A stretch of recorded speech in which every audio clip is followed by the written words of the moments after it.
দাম্পত্য জীবনে সুখী হতে হলে সবর এবং শুকর এই দুইটা মূল মন্ত্রের কোনো বিকল্প পথ খোলা নেই। সেটা স্বামীর জন্য প্রযোজ্য, স্ত্রীর জন্য প্রযোজ্য।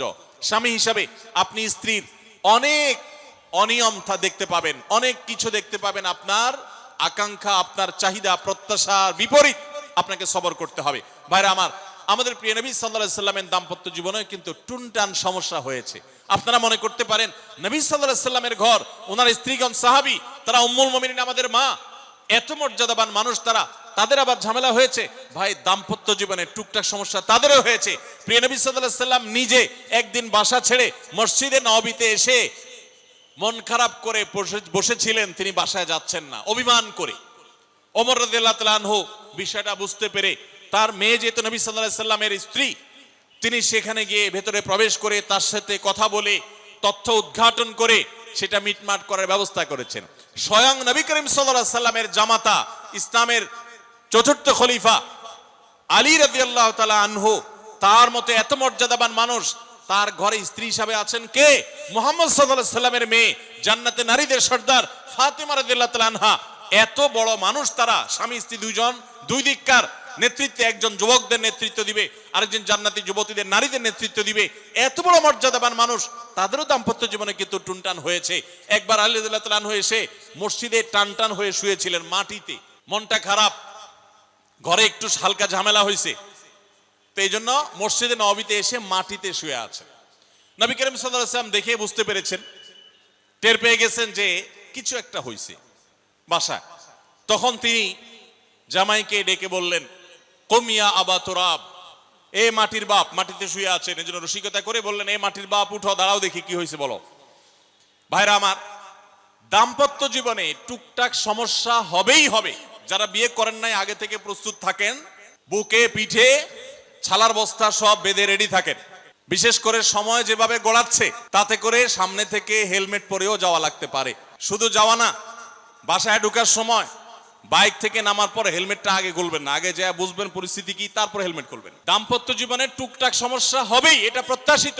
মনে রাখবেন, এই জিনিসটা যদি আপনি আগে থেকে মাথায় রাখেন, তাহলে আপনার কষ্ট অনেকখানি দূর হয়ে যাবে। আমরা অনেকে আকাশ থেকে নেমে পড়ি, কি বলে, এত বড় সাহস, এই কথা বলতে পারে। কেন ভাই আশ্চর্য হচ্ছেন কেন? এর চেয়ে বেশি কথা বলতে পারে। মাথা বাড়ি মারছে, আরে ভাই ছুরি মারে নাই যে শুকর আদায় করে, বুঝেন নাই কথা? একই কথা বোনদের জন্য প্রযোজ্য। আমার মা বোন যারা শুনছেন তাদেরকেও বলছি, আপনার স্বামীর একটা কথা শুনে আপনি আকাশ থেকে নেমে পড়ছেন, আকাশ ভেঙে পড়ছে মাথার উপরে, কি এটা বললো সে, আপনি ডিপ্রেসড হয়ে যাচ্ছেন। আরে বোন, ডিপ্রেসড হচ্ছেন কেন? এটা কেন? আরো শক্ত কথা আপনাকে বলতে পারে, এটা আপনি মাথায় রাখেন। কারণ দিন শেষে তিনি মানুষ, তার ভুল হতে পারে, একটা সময় তিনি তার ভুল বুঝতে পারেন। দাম্পত্য জীবনে যদি স্বামী স্ত্রী উভয়ে যদি ধৈর্যশীল না হয়, সবরকারী না হয়, হুটহাট রিয়াকশন করে ফেলে, কখনো দাম্পত্য জীবনে সুখী হওয়া সম্ভব নয়। মনে রাখতে হবে, একসাথে থাকতে গেলে, দুইটা পাতিল একসাথে থাকতে গেলে টুনটান লাগে না, বাধে হয় না? আপনার কাছে যদি কেউ এসে গাল গল্প দেয়, দেখবেন অনেকে গাল গল্প দেয়। গাল গল্প দেওয়া লোক আছে না নাই? ভাই 30 বছর সংসার করেছি, জীবনে আমাদের একটা কথা হয় নাই। ডাহা মিথ্যুক, এ লোক ডাহা। আপনার 50 বছরের সংসারে কোনো বিষয় হয় না। হ্যাঁ, ঝগড়া করেন না, সেটা ভিন্ন বিষয়, কিন্তু ভিন্ন মত হবে না, দ্বিমত তৈরি হবে না, নিজেদের মধ্যে ভুল বোঝাবুঝি তৈরি হবে না, একবারও হবে না জীবনে, অসম্ভব। মুহাম্মদ সাল্লাল্লাহু আলাইহি সাল্লামের ঘরে যদি হয়ে থাকে, আলী রাদিয়াল্লাহু তাআলা ফ্যামিলিতে যদি হয়ে থাকে, সাহাবীদের ঘরে ঘরে যদি হয়ে থাকে, আপনি কে? মনে রাখবেন, এই সমস্ত ডাহা মিথ্যা কথা শুনে আপনি চিন্তা করেন, হায় হায় রে, তাহলে আমার বউটা এত ডাইনি। আর মহিলা চিন্তা করে, আমি স্বামীটা এত অমানুষ, কত বড় ডাকাত। দেখো, তার স্বামী স্ত্রী জীবনে কোনো কথা হয় না, আর আমার স্বামী ডেইলি একবার মা বাপ তুলে না গালিগালাজ করলে তার বাটার পেটে ব্যথা হজম হয় না। এই সমস্যাগুলো আছে না নাই? ভাইরা আমার, সবর করার জন্য, সবর করা সহজ হবে আগে থেকে যদি প্রস্তুত থাকেন যে এই সমস্যা হবে। আশরাফ আলী থানভী রাহমাতুল্লাহর নাম শুনছেন আপনারা? ভারত মহাদেশের এমন একজন আলেম ছিলেন, খুব বিচক্ষণ মানুষ ছিলেন, অনেক বিদগ্ধ মানুষ ছিলেন, অনেক বড় আল্লাহওয়ালা ছিলেন, নেককার মানুষ ছিলেন। তো থানভী রাহমাতুল্লাহর কাছে এক লোক এসে বলল, হুজুর, আমার বাসায় যখনই যাই দরজাটা খুলতে দেরি, আমার মাথার উপরে আকাশ ভেঙে পড়তে দেরি নাই। যেটাই করি, বাজার করে এনে তার হাতে দিলেও রাগ, রাখলেও রাগ, আমার সাথে সারাদিন শুধু ঘেউ ঘেউ করে হুজুর, আর সহ্য করতে পারি না, আমারে কোনো দোয়া দুরুদ আমল শিখাই দেন যে আমার এই বাসার অত্যাচারটা যেন থামে। তো থানিব রহমতুল্লাহ বললেন যে শোনো, তোমার একটা বুদ্ধি শিখাই দেই, দোয়া দুরুদ না। বুদ্ধি হলো এখন থেকে বাসায় গিয়ে দরজা নক করবা, যে নক করার আগে 1 মিনিটের মোরাকাবা করবা। কি করবা? মোরাকাবা বুঝেন? ধ্যান। ধ্যান কি ধ্যান করবা?